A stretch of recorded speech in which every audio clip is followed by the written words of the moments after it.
কৃষ্ণ করুণা সিন্ধু দীনবন্ধু জগৎপতে গোপেশ গোপিকা কান্ত রাধা কান্ত নমস্তুতে। ওম বৃন্দায় তুলসী দেবৈ প্রিয়ায় কেশবাস্য কৃষ্ণ পদে ভক্তি দেবী সত্যবত্তৈ নমঃ। শ্রীকৃষ্ণ হৃদয়ং গীতা সংসারে মলোনাশিনীং জ্ঞানং ভক্তিং মুক্তিমিদাত্রীং গীতা দেবীং নমস্তুতে। নারায়ণং নমস্কৃত্য নরং চৈব নরোত্তমং দেবীং সরস্বতীং ব্যাসং ততো জয়মুদীরয়তু। জয় শ্রীকৃষ্ণ চৈতন্য প্রভু নিত্যানন্দ শ্রী অদ্বৈত গদাধর শ্রীবাসাদি গৌরী ভক্তবৃন্দ। হরে কৃষ্ণ কৃষ্ণ কৃষ্ণ হরে হরে হরে রাম রাম রাম হরে হরে। হরে কৃষ্ণ কৃষ্ণ কৃষ্ণ হরে হরে হরে রাম রাম রাম হরে হরে। ওম নমো ভগবতে বাসুদেবায়। ওম নমো ভগবতে বাসুদেবায়। ওম নমো ভগবতে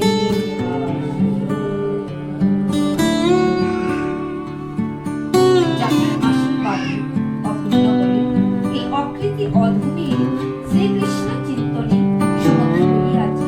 সেইগুলো পবিত্র স্মৃতি হৃদয়ে ধারণ করিয়া এই শ্রীমদ্ ভগবত গীতা গ্রন্থ অধ্যয়ন করিতে বসিলাম।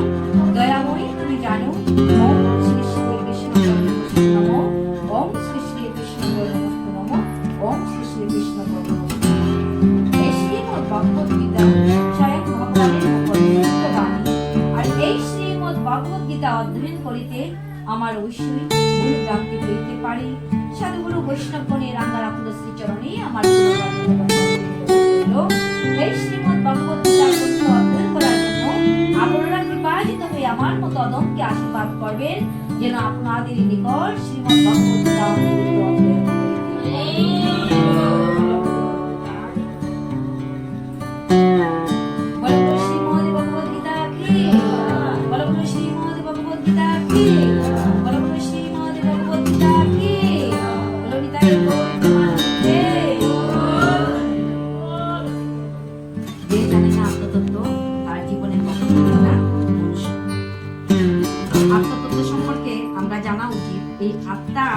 ভাবা উচিত যে ভগবান এত কৃপালু এত দয়ালু আমাকে মানব রূপে পৃথিবীতে পাঠিয়েছেন। পূর্বে কি ছিলাম? আমরা বৃক্ষ আকারে ছিলাম। তো বৃক্ষ থেকে ধীরে ধীরে ক্রমান্বয়ে কোথায় আসলাম? বৃক্ষ থেকে জলজ প্রাণীর মধ্যে আসলাম। স্থাবর বিংশ লক্ষ্য জলয় নব লক্ষ্য কৃমিও রুদ্র লক্ষ্য দশ লক্ষ্য পক্ষিণো পশুবা ত্রিশ লক্ষ্য চতুর্লক্ষন্তু মানব এই শুক্রমণম কৃতা বিদত্তম উপজায়তে। আর মনুষ্য দুর্লভম জন্ম যদি কৃষ্ণ লক্ষবার গাছপালার মধ্যে জন্ম, আর 9 লক্ষবার জলজ প্রাণীর মধ্যে জন্ম, 11 লক্ষবার কৃমিকীটের মধ্যে জন্ম, 10 লক্ষবার পাখি রূপে জন্ম।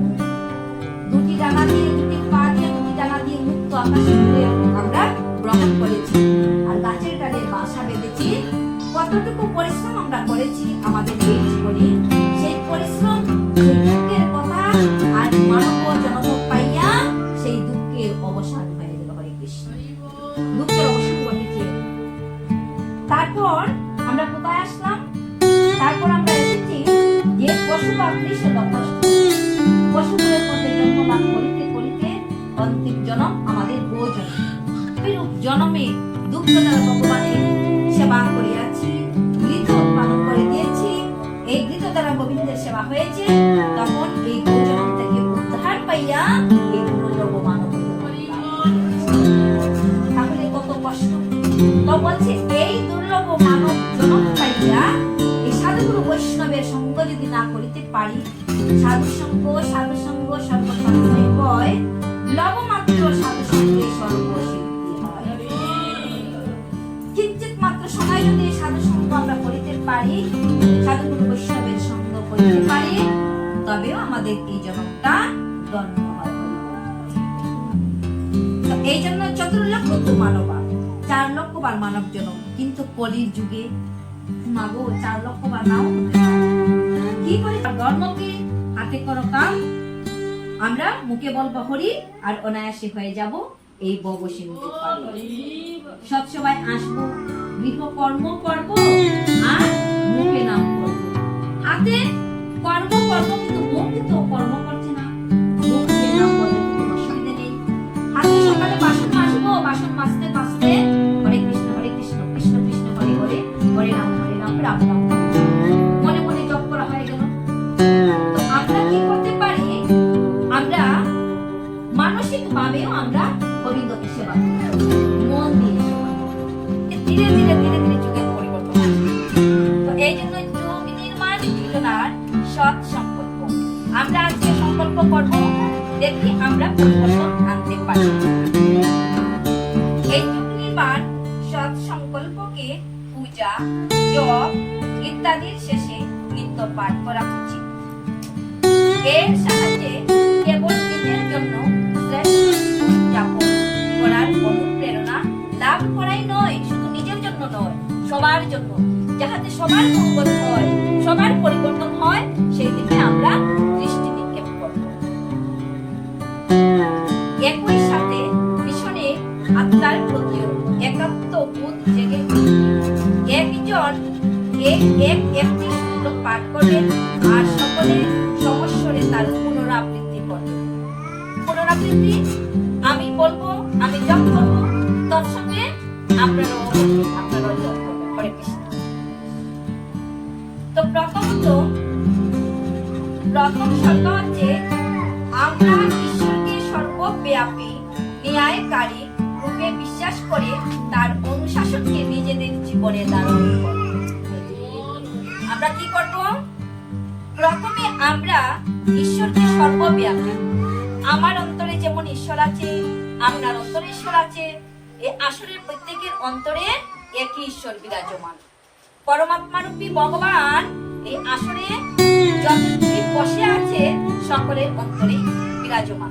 দেখুন আসরে শুধু যে আমরা মানুষ বসে আছি তা নয়, এই আসরে একটি পিপীলিকা আমাদের অন্তরেও একই পরমাত্মা রূপী ভগবান বিরাজমান, তাতে কোনো পার্থক্য নেই। একটি পিপীলিকার অন্তরে একই পরমাত্মা বিরাজমান। শরীরকে ঈশ্বরের মন্দির স্বীকার করে আত্মসংযম ও নিয়মানুবর্তিতা দ্বারা শাস্ত্র। হরে কৃষ্ণ। এই লাইনের অর্থটা কি? শরীরকে, এই দেহটাকে আমরা কি ভাববো? এই দেহটা হলো ঈশ্বরের মন্দির। যেহেতু আমাদের অন্তরে পরমাত্মা রূপী ভগবান রয়েছে, তো এটা কি? এটা হলো ঈশ্বরের মন্দির। তো এখন বলা হয়েছে আত্মসংযম। আত্মসংযম কি করে করব? নিজেকে সংযমী হতে হবে। কি করে সংযমী হব? কি করে সংযমী হব? শাস্ত্রে যা নিষিদ্ধ আছে, খেতে নেই, সেসব বস্তু আমরা গ্রহণ করব না। জিহ্বার লালসে তৃপ্তি দেয়, তো আমাদের জিহ্বাটাকে আমরা কন্ট্রোল করতে পারি। তো জিহ্বাটাকে যদি কন্ট্রোল করে নিতে পারি, তাহলে এই দেহের মধ্যে রোগের বাসা করে। আত্মসংযম করব, নিয়মানুবর্তিতার দ্বারা স্বাস্থ্য রক্ষা করব। নিয়ম করে খাদ্য গ্রহণ করব। নিয়ম করে খাদ্য গ্রহণ করলে কি হবে? আমাদের স্বাস্থ্যটা ভালো থাকবে। 3 নম্বর, মনকে কুবিচার ও দুর্ভাব দুর্ভাবনা থেকে রক্ষা করার জন্য সৎ গ্রন্থ পাঠ করব, শ্রবণ করব, নিয়মিত সৎসঙ্গ করব। কি করতে হবে আমাদের? নিয়মিত ভাবে সৎসঙ্গে যাব, সাধু সঙ্গ করব, সৎ গ্রন্থ পাঠ করব। আজকালকে প্রত্যেকের গৃহে শ্রীমদ্ ভগবত গীতা আছে। মা মেয়ে আমরা সবাই কি করিতে পারি? শ্রীমদ্ ভগবত গীতা অধ্যয়ন করিতে পারি, তাতে কোনো দোষ নেই। আপনি গৃহে বসে ভগবানের শ্রী মন্দিরে শুদ্ধভাবে আমরা সবাই শ্রীমদ্ ভগবত গীতা পাঠ করতে পারি। ভগবানের নাম যেভাবেই নেই না কেন কিছু না কিছু উপকার তো হবেই। আমি পূর্বে বলেছিলাম যে যিনি রামায়ণ রচনা করেছেন বাল্মীকি মুনি, ওনার মুখে রাম নামই আসতো না। হরে কৃষ্ণ। আমরা তো রাম নাম মুখে উচ্চারণ করিতে পারি। একবার রাম নামে যত পাপ করে আর জীবের সাধ্য নাই মা তত পাপ করে। সাধ্য নেই তত পাপ করার। তো বাল্মীকি মুনি মোরা মোরা জপতে জপতে অবশেষে ওনার মুখে রাম নাম জিহ্বা দ্বারা উচ্চারণ করতে সমর্থ হয়েছে। তাহলে আমরা তো রাম নাম নিতে পারছি, হরে কৃষ্ণ মহামন্ত্র জপ করতে পারছি, তাহলে দুটি লাইন দুটি শ্লোক আমরা পাঠ করতে পারবো না? ব্রহ্ম মুহূর্তে নিদ্রা থেকে আমরা জাগরিত হয়েছি, শয্যা ত্যাগ করেছি ব্রহ্ম মুহূর্তে। আর ব্রহ্ম মুহূর্তে যদি আমরা শয্যা ত্যাগ করি অবশ্যই হাতে সময় সঞ্চয় থাকে। এইভাবে আমরা সময় সঞ্চয় করতে পারি। তাহলে আমাদের কাছে সময় নেই কোথায়? আমরা ইচ্ছা করে সেই সময়টাকে বাহির করতে চাই না। ইচ্ছা থাকলে উপায় হয়, যদি ইচ্ছা না থাকে তাহলে উপায় হয় না। তো বলছি মনকে কুবিচার দুর্ভাবনা থেকে নিজেকে দূরে রাখবো। কুবিচার করবো না, দুর্ভাবনা ভাববো না। যা করার তো গোবিন্দ ভাবছেন আমার জন্য, যার ভাববার তিনি ভাবছেন আমার তো বাবার কোনো প্রয়োজন নেই, আমার কি হবে ভবিষ্যতে। সে 4 নম্বর ইন্দ্রিয় সংযম, অর্থ সংযম, সময় সংযম ও বিচার সংযম। যেমন অর্থ সঞ্চয় করতে হবে, সঙ্গে সঙ্গে সময়ও সঞ্চয় করব, অর্থ সংযম করব, ইন্দ্রিয় সংযম করব। ইন্দ্রিয় সংযমটা কি? ইন্দ্রিয় তো আমাদের এই দেহের সঙ্গে যুক্ত। দেহের সঙ্গে কি করে যুক্ত? চক্ষু, কর্ণ, নাসিকা, জিহ্বা, ত্বক, বাক, পানি, পাদ, বায়ু, উপস্থ। এগুলি হলো আমাদের ইন্দ্রিয়। তো ইন্দ্রিয়গুলিকে সংযম কিভাবে করব? আমাদের ইন্দ্রিয়গুলিকে সংযম করার একমাত্র পন্থা বা পথ হলো সাধুসঙ্গ করা। যেটুকু সময় পাবো সেটুকু অযথা কারোর সঙ্গে বার্তালাপ করে কোনো প্রয়োজন নেই। সেটুকু বাকি কথা সংযম করা।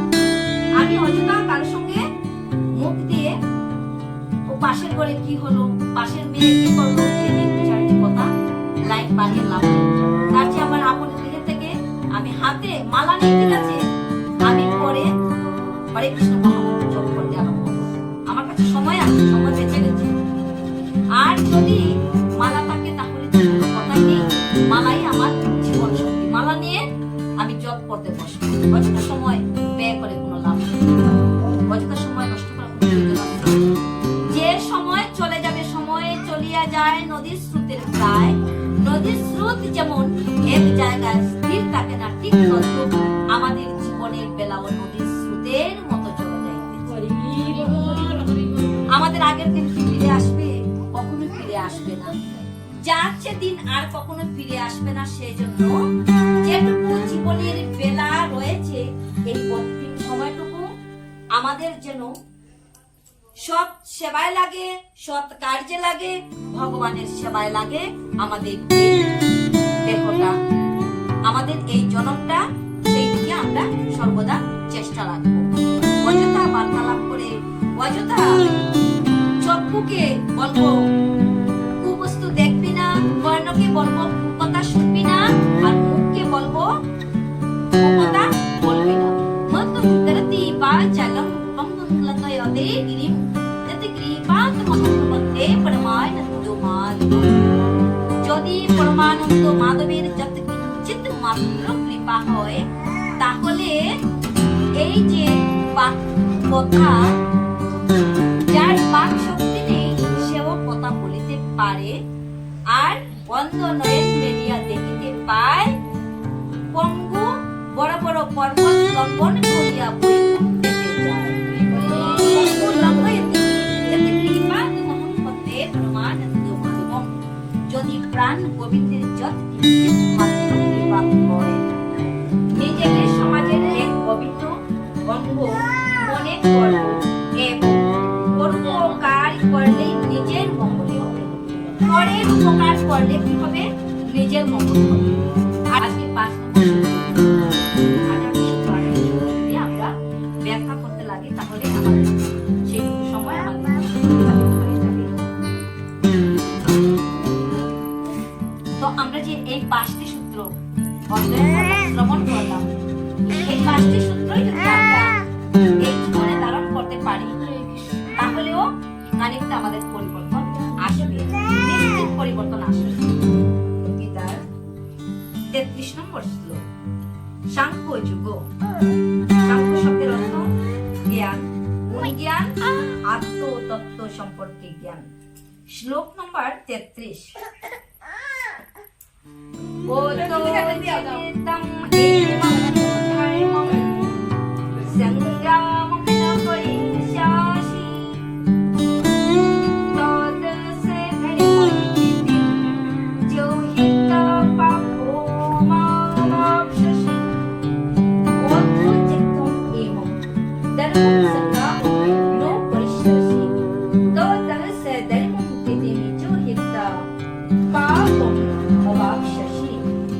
তুমি যদি এই ধর্মযুদ্ধ না করো, তাহলে তোমার স্বীয় ধর্ম আপন এবং ত্যাগী থেকে ভ্রষ্ট হয়ে পাপ ভোগ করবে। যোদ্ধারূপে অর্জুনের ত্যাগী ছিল সর্বজন এবং তিনি শিবের মতো বড় বড় দেবতাদেরও যুদ্ধে পরাস্ত করেন। অর্জুন যুদ্ধে পারদর্শী ছিল, যুদ্ধে বিশারদ ছিল। অর্জুন কি করতে পেরেছিল? শিবের মতো বড় বড় যোদ্ধাদেরকেও পরাস্ত করেছিল। এই খ্যাতি অর্জুনের রয়েছে। কিরাতরূপী শিবকে যুদ্ধে পরাস্ত করলে তিনি সন্তুষ্ট হয়ে অর্জুনকে পাশুপত নামক এক অস্ত্রের দ্বারা পুরস্কৃত করেন। যখন কিরাতরূপী শিবকে অর্জুন যুদ্ধে পরাস্ত করেছিল, তখন শিব স্বয়ং অর্জুনকে কৃপা করে একটি অস্ত্র প্রদান করেছিলেন। সেই অস্ত্রটির নাম হলো পাশুপত অস্ত্র। সকলেই জানত যে তিনি ছিলেন এক মহান যোদ্ধা। তার অস্ত্র শিক্ষা গুরু দ্রোণাচার্য তার প্রতি সন্তুষ্ট হয়ে তাকে আশীর্বাদ করেন, এমন একটি অস্ত্র দান করেন যার দ্বারা তিনি তার আচার্যকে পর্যন্ত হত্যা করতে পারতেন। তাহলে গুরু দ্রোণাচার্য আশীর্বাদ করেছেন, আর আশীর্বাদ করে কৃপাযুক্ত হয়ে আরেকটি অস্ত্র প্রদান করেছেন। সুতরাং যুদ্ধ বিশারদ রূপে তিনি বিভিন্ন কর্তৃপক্ষের স্বীকৃতি লাভ করেছিলেন, যাদের মধ্যে তার ধর্ম পিতা দেবরাজ ইন্দ্র ছিলেন। তাই তিনি যদি যুদ্ধক্ষেত্র পরিত্যাগ করতেন, তবে তিনি যে কেবল তার ক্ষত্রধর্মের প্রতি অবহেলা করতেন তা নয়, সেই সঙ্গে তার বিরুদ্ধে অর্জুন ক্ষত্রিয় কুলে জন্মলাভ করিয়াছেন, আর ক্ষত্রকুলে জন্ম গ্রহণ করিয়া ক্ষত্র ধর্ম যদি পালন করে না, আপন ধর্ম থেকে যদি বিরত থাকে, তাহলে কিন্তু পাপের উদয় হয়। শ্রীমদ্ ভগবত গীতাতে বলা হয়েছে যে ধর্ম নিধনম শ্রেয় পরাধর্ম ভয়াবহ। আপন আপন ধর্ম যদি আমরা পালন করি না, আর পরের ধর্ম যদি টেনে মরি, তাতে কিন্তু আমাদের অপরাধ হয়। পরের দেহম আদ্যম শিলভম সৌদের লাভম লাভম শিল্পম গুরুকারের দ্বারা। আমার শ্রী গুরুদেব আমার এই দেহরূপ নৌকার কান্ডারি অন্যের গুরুদেব যদিও শ্রেষ্ঠ হয় তথাপিও আমাকে উদ্ধার করবে। আমাকে উদ্ধার করবে কে? আমার আপন গুরুদেব। আমার শ্রী গুরুদেবী একমাত্র আমার দেহরূপ নৌকার কান্ডারি থাকবে। এই নৌকাটা যাহাতে সঠিক রাস্তায়, সঠিক পথে, সঠিক স্থানে, সঠিক গন্তব্য পথে চলতে পারে, সেটা আমার গুরুদেবী আমাকে কৃপা করবেন।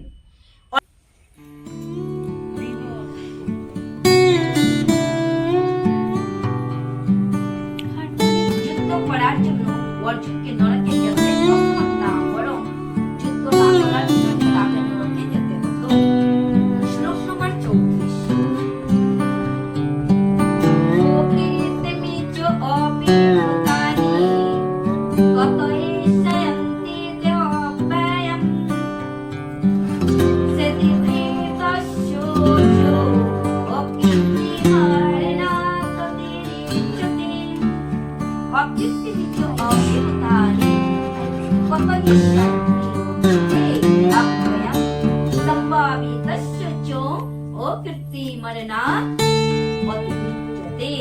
মানুষ চিরকাল তোমার কীর্তির কথা বলবে এবং কোনো মর্যাদা সম্পন্ন ব্যক্তির পক্ষে এই অসম্মান মৃত্যু অপেক্ষা নিকৃষ্টতর।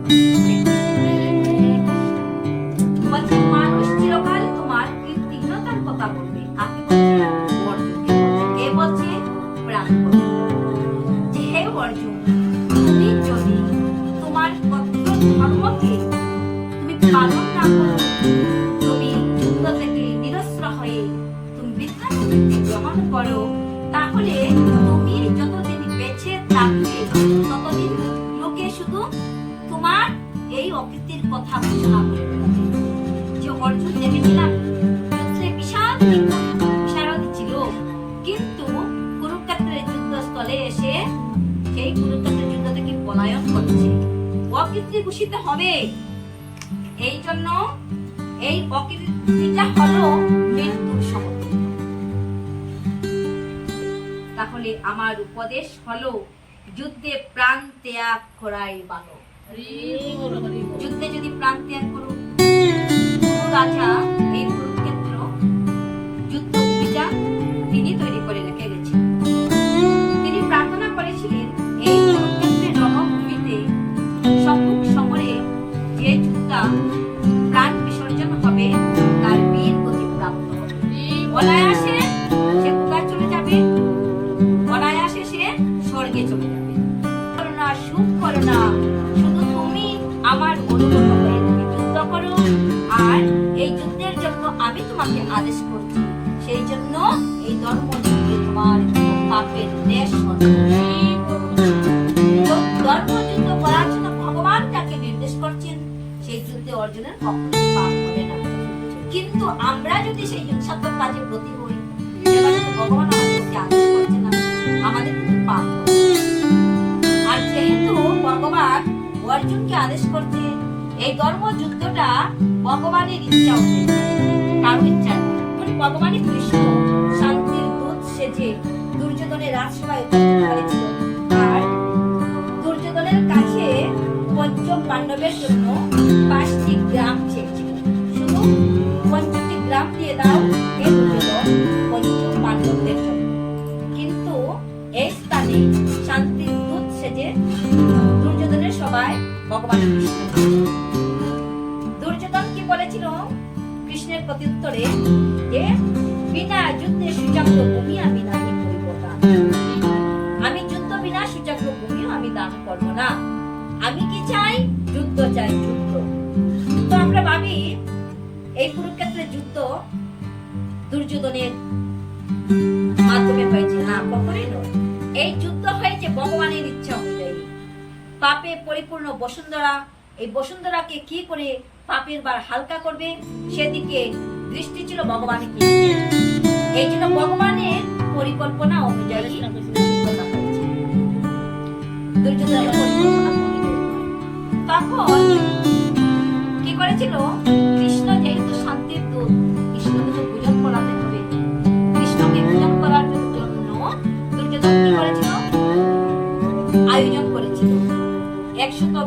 রন্ধন করেছিল। এই অন্ন ব্যঞ্জন আদি রন্ধন করার পর কৃষ্ণকে যখন বলেছিল, হে কৃষ্ণ, আজ তুমি আমার সবার শান্তির দুধ সেজে এসেছো, তোমাকে পূজন করে দিতে হবে। কৃষ্ণ কি বলেছিল? দুর্যোধন, তোমার গৃহে আমি নাহি করিব পূজন। আমি পূজন করার জন্য যে বস্তুর প্রয়োজন, অদ্যাবধি পর্যন্ত তোমার কাছে সেই বস্তুটাই নাই। দুর্যোধন বলল সবাইকে, একে কোথায় আছিস?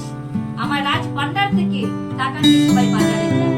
কি বস্তুর অভাব রয়েছে, এই গোয়ালার পুত্র কৃষ্ণকে পূজন করার জন্য বাজার থেকে তো বলল দুর্যোধন, তোমার কাছে তোমার রাজ্যের সবার মধ্যে যে বস্তুর অভাব রয়েছে, ওই বস্তু তুমি টাকা দিয়ে কোথাও কিনতে পাবে না। কোথাও কিনতে পাবে না। ওই বস্তু টাকা দিয়ে পাওয়া যায়। ওই বস্তু হৃদয় দিয়ে অনুভব করিতে হয়। টাকার মাধ্যমে ওই বস্তু পাওয়া যায়। তখন দুর্যোধন ক্রোধান্বিত হয়ে বলেছে, এই গোয়ালার পুত্রকে রাজসভা যদি আজকে আমার গৃহে পূজন না করে রশি আনো, বেঁধে রাখো। হরিবল, রশি দিয়ে বাঁধা হোক।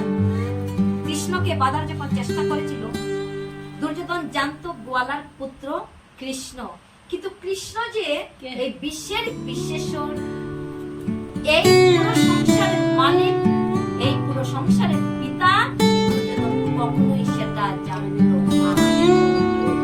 যখন রশি দিয়ে বাঁধার চেষ্টা করলো, ধীরে ধীরে ধীরে ধীরে কৃষ্ণ আকাশ ছোঁয়া হয়ে দেখতে দেখতে বিশ্বম্বর, বিশাল আকাশ, এখন চেয়ে আছে অসম্ভব কৃষ্ণকে বাধা। তখন ভগবান কৃষ্ণ কি করলেন, যে এখন যদি দুর্যোধন বুঝতে পারে যে আমি কে, দুর্যোধনকে মোহিত করে দিতে, আবার মায়ায় আচ্ছন্ন করে। যেভাবে আজ বাবা সেইভাবে থাকো, আমার সম্পর্কে তোমার বুঝার এখন পর্যন্ত সেই জ্ঞান উদয় তোমার হয়। তখনই কৃষ্ণ তৃষ্ণার্ত হয়ে কোথায় গিয়েছিল? বিদুর কাকার গৃহে গিয়েছিল। আর যেদিন বিদুরানী কলা গাছ রোপণ করেছিল, সেদিন বলেছিল, হে গোবিন্দ, আমার এই কলা গাছে যেদিন কলা ধরবে, সর্বপ্রথম আমি এই কলা দিয়ে যেন আমি তোমাকে সেবা করি। বিদুরানীর গৃহে যখন কৃষ্ণ উপস্থিত, বিদুরানী কি করলেন? বিদুরানী কৃষ্ণকে পেয়ে প্রেমে বেসে গেলেন। এই প্রেম ভালোবাসা দিয়ে কৃষ্ণকে কুলে বসে কি করলেন? কলা গাছের যে কলার ছড়াটা ছিল, এই কলার ছড়াটা এনে কৃষ্ণকে কি করতে লাগলেন? সেবা দিতে লাগলেন বিদুরানী। আনন্দে বিপুল হয়ে কৃষ্ণ যখন এসে বলল, কাকিমা, আমি অত্যন্ত ক্ষুধার্ত, আমি তৃষ্ণার্ত, তুমি আমাকে পূজন করাও।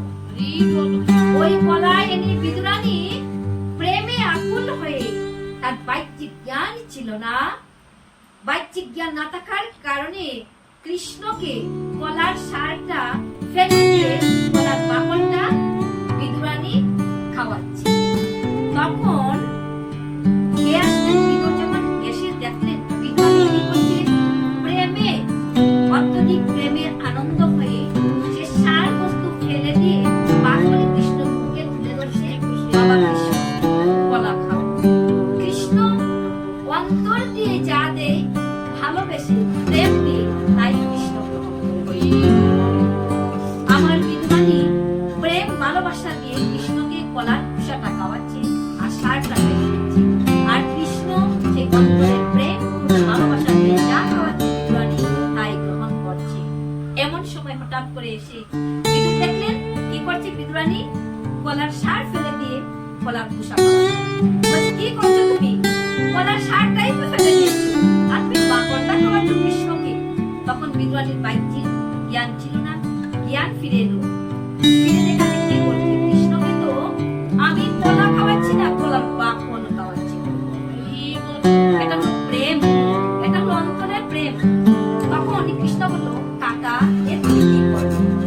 তুমি প্রেমের মধ্যে এসে আমার স্টার্ট করি। আমাকে আমার কাকিমা প্রেম সহকারে আমাকে কলাই তো খাওয়াচ্ছে, আমি তো কলাই খাচ্ছিলাম, কিন্তু তিনি হঠাৎ করে এসে আমার কাকিমা তো ভগবানকে অন্তর দিয়ে প্রেম দিয়ে যা আমরা ভগবানকে নিবেদন করব, ভগবান তাই হস্তে গ্রহণ করবে। বিনা প্রেম সে नहीं मिले नंदलाला, নন্দলালাকে প্রেম বিনা কখনোই লাভ করা যায় না।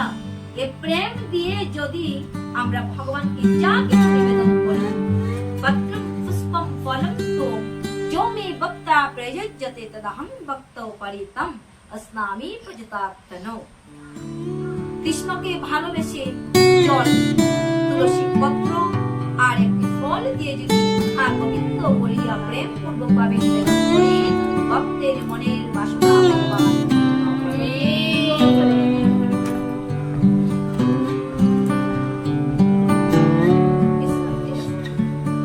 তো আজকে আমাদের স্থানে বিশ্রাম হয়ে যায়। প্রেম সে বলো বৃন্দাবন বিহারী লাল কি, শ্রীমতী রাধা রানী কি। আর শ্রীমৎ ভগবদ্গীতার 18টি গোপন নাম মহা